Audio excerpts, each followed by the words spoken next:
سڵاوتان لەبێت لەسەر هێرشەکەی ئەمڕۆ ئیسرائیل و ئەمریکا بۆ سەر ئێران وەڵامدانەوەی تاران گفتوگۆ لەگەڵ مەیسەم مرادی پسپۆڕی سیاسەتی نێودەوڵەتی دەکەم. کاک مەیسەم، چی ڕوودەدات؟ هێرشەکە چاوەڕوانکراو بوو، ئەم هێرشانە بەردەوامیان دەبێت، ئاڕاستی ئەم شەڕە بەرەو کوێ دەڕوات؟ سڵاو ڕێز بۆ دەستگای ڕاگەیاندنی ڤار.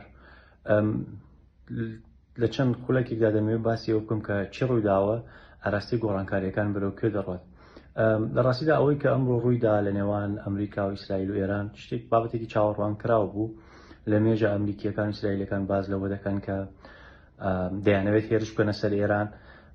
کاتیان بۆ ئێران دیاری کردبوو ئەگەر دە ڕۆژ پێش دۆناڵد ترامپ بە فەرمی وتی کە ئێران دە ڕۆژی لە بەردەستدایە، وەکو شەڕی 12 ڕۆژە بە هەمان شێوە 60 ڕۆژ کاتیان بۆ ئێران دیاری کردبوو و لە 61مین ڕۆژدا هێرشیان کردە سەر ئێران. بە هەمان شێوە ئێستش بە لەو تۆقیدەدا هێرشیان کردەوە سەر ئێران.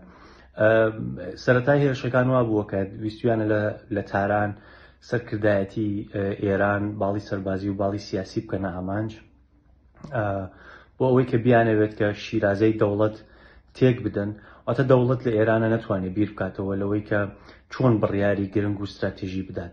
بابەتی دیکە ئەوەیە کە ئێستا هێرشەکان بەربڵاوتر بۆتەوە، جوگرافیای زیاتری گرتووەتەوە.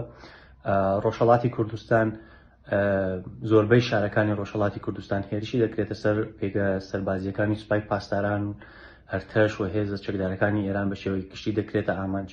لە باشووری ئێرانیشەوە ئەمریکیەکان لەوێەوە دێنە ژوورەوە، لەو قۆڵەشەوە دێنە ژوورەوە. هاوکات لە ئیسفەهان لە قۆم چەند ناوچەیەک کراوەتە ئامانج. ئەوەی کە تاکو ئێستا ڕوودەدات پێم وایە کە بەراوردێک لەگەڵ شەڕی 12 ڕۆژەدا ئەوەمان پێدەڵێت کە ئەو هێزە زۆرەی کە هاتووەتە ناوچەکە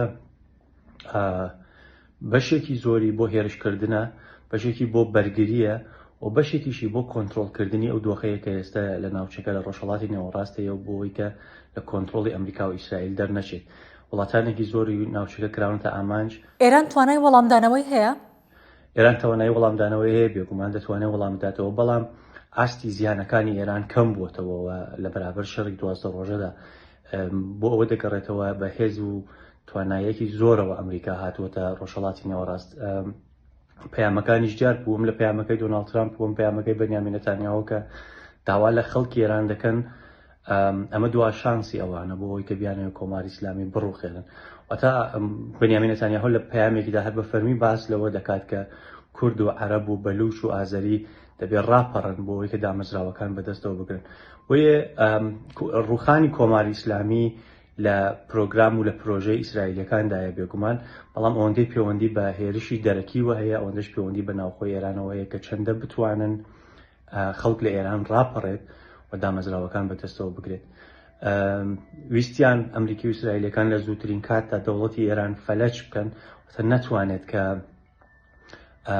بیر بکاتەوە و لە چەند قۆڵەوە ڕۆشتوونەتە ژوورەوە بووی و لە تاراندراوە. بۆیە پێم وایە کە ئەمە درێژەی دەبێت لەبەرەوەی کە هەواڵەکان باز لەوە دەکەن کە ئاستی سەرەوەتە ڕێبەری ئێران عەلی خامنەیی و سەرۆک کۆماری ئێران کراوەتە ئامانج. پێم وانیە کە دەوڵەتی ئێران بیاوێت کە یان بەرپرسانی باڵای ئێرانی بیانەوێت کە لانی کەم لە ئێستادا مەرجەکانی ئیسرائیل و ئەمریکا قبوڵ بکەنەوە، یانەوێت کە درێژە بەم شەڕە بدەن، واتە یانەوێت شەڕێکی مان و نەمانی خۆیان بکەن لە قۆناغەدا.